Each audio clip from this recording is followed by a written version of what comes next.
It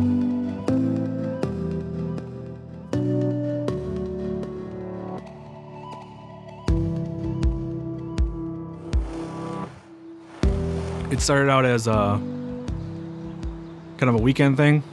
During the summer, we'd go down, we'd score, come back, get high, and do whatever.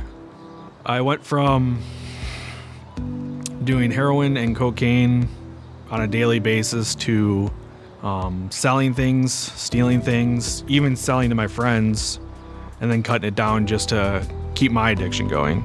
You go from painkillers, and then your drug dealer doesn't have them, so then you escalate to heroin, you start snorting it, and then eventually maybe you get into intravenous use, which is where I found myself, and that was probably about a 6-year journey from painkillers to full-on like opioid use before I actually entered a treatment facility. Tons of debt. Drunk driving. I've driven my truck into someone's house. I was in a wheelchair. I'm using toilet water in bathrooms to fill up a syringe with drugs that I'm cooking in any bathroom I can find. It definitely was dangerous. It definitely had a lot of trauma involved. But at the end, it was myself. By myself, walking, probably 24/7, finding ways and means to get more. Homeless, no car. I had overdosed over 3 dozen times. In fact, I wasn't allowed at a lot of people's houses because they didn't want it to happen there. Oh, I was found in my car in an overdose state many times. I was found in bathrooms many times. I was always taken to the ER, and I was always taken to jail afterwards. My name's Ryan, and I live in Whitewater, Wisconsin. My name is Matthew, and I live in Green Bay, Wisconsin. My name is Lana. I'm from Madison, Wisconsin.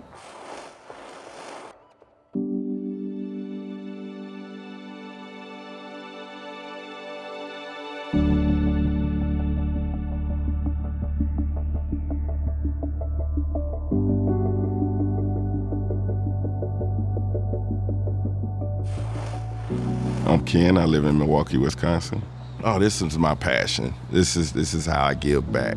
I'm in long-term recovery, and I've been clean for, over a decade, but I'm still connected to individuals that is actively using. And so that's an important part of my job, is listening and actually understanding when someone is struggling with substance use disorder or with opioid use disorder, to continue to support them. And so I think I'm good at supporting. My name is Mike, and I'm from the city of Green Bay. Even this past week, I mentioned the 2 deaths that have already happened, and one was a 19-year-old girl. A 19-year-old girl who died in an apartment, and she was dead for about 4 hours until friends put her in a wheelchair. She happened to live across the street from one of our hospitals, and wheeled her across the street to the emergency room where we responded, and she was dead. It's the heartbreak of families. It's the tears. Nothing will break your heart more than the wailing of a mother who just lost a loved one.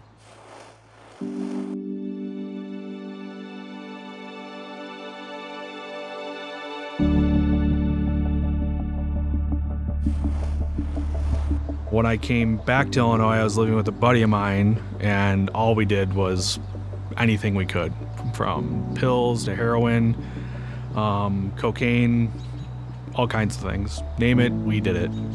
About 8 months prior to that, him and a buddy of mine were shooting heroin, and at some point my friend had woke up, decided to get high again, and overdosed.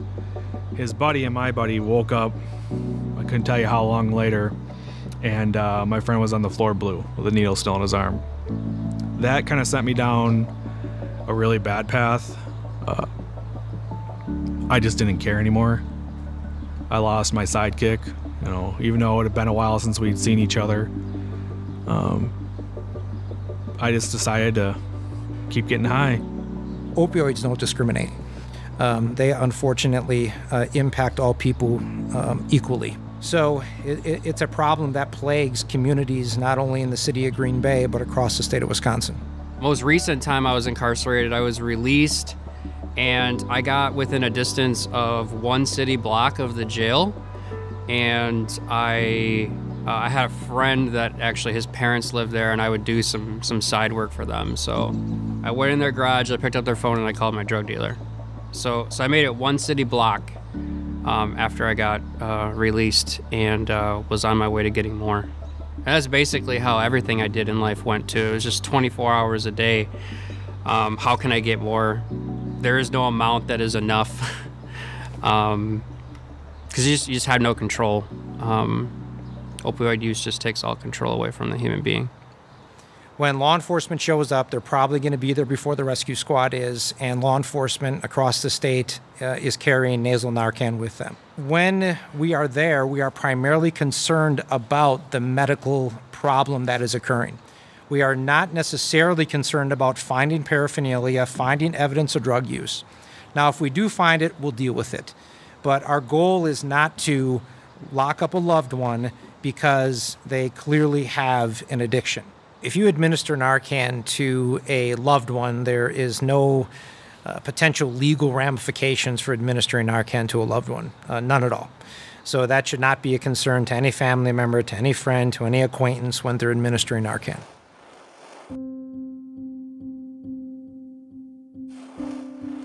Here's how you can safely administer Narcan. First, you need to know if someone is having an opioid overdose. Are they alert and awake? Are they breathing at all or very slowly? Do they sound like they're snoring or gurgling? Are they limp with clammy skin? Are lips or fingertips blue? If they have any of these symptoms, call 911. Follow the directions they give you. Let them know if the person has stopped or slowed breathing. If you can't wake them by yelling their name or rubbing your knuckles on their chest, give Narcan. If they're not breathing, open their mouth and remove any objects in it. Tilt their head back. Lift their chin. Pinch their nose. Give 1 breath every 5 seconds and continue this for 30 seconds. If the person is still not breathing on their own, give Narcan. It's simple. Just remove the device from the package, put the tip in either nostril until your fingers touch the nose, then press the plunger. Continue giving rescue breaths. And if there's no response after 2 to 3 minutes, give Narcan again. Sometimes it takes more than 1 dose. Once they're breathing again, put them on their side with their top leg and arm crossed over the body to prevent choking. Then stick around until emergency help arrives. Remember to keep an eye on them constantly until emergency help arrives. They should be monitored for another 2 hours after the last dose is given. This is to make sure breathing does not slow or stop, because the dose can wear off and because the chance of another overdose is possible. Well, in the last week of my shift, and I'm a day shift patrol sergeant, so I have the opportunity to go to critical calls quite frequently. And we ended up having 4 saves with the administration of Narcan. And in each one of those saves, we had 911 calls where loved ones, in many instances, believed that their family member was dead. In a couple of instances, they had even begun to perform CPR. But when the patrol officers arrived on scene, all the patrol officers carried the nasal Narcan with them. They were able to administer the Narcan and were able to ultimately save a life. And so as we continue to work with individuals that's coming out of the criminal justice system, we know that statistics say individuals are more likely to overdose after leaving a correctional facility. And we have to continue to make sure that they're provided Narcan in case they may use. And I'm here to tell families that Narcan saves lives, and Narcan does help provide their loved ones with another chance, and ultimately that next chance to get the help that they need to ultimately beat the addiction that they're unfortunately suffering from. Luckily nowadays there's more support around this, and there's things out there that could help you. And knowing that there's Narcan out there that could help you not die and have that chance of tomorrow, I'd hope everyone does their due diligence in learning ways they can get it, to, one, protect themselves and their family. Because when you're gone, they have to deal with it. And if you have kids, ma, pop, you know, they don't want to go through that. To me, Narcan's like a breath of life. And as long as there's breath, there's hope. And we can't help anyone when they're dead. That's the bottom line. I would say to any family and friends of people who are incarcerated or are about to get incarcerated or are using and you know that they're using, find out how to use Narcan, get it, and keep it on you. Keep it in your house, keep it on your person, keep it in your vehicle, wherever it can be kept, because I'm telling you, a couple weeks ago there was a guy that was alive that I've sat this close to, that I did some life with for a few years, and now I see pictures of him online for his obituary and all these memories, and it's like he's dead. You don't want that to be your friend or family member. You don't want that. Just have it on hand. And I'm telling you, from a guy that did not want to get clean and never wanted to change and wanted to die a junkie, try to give it a shot. Just give it a shot. It's worth it, because I'm telling you, I used to love doing drugs, and I wouldn't sit up here and lie to you if it wasn't worth it. It's worth it. It's better than that. It's way better than that.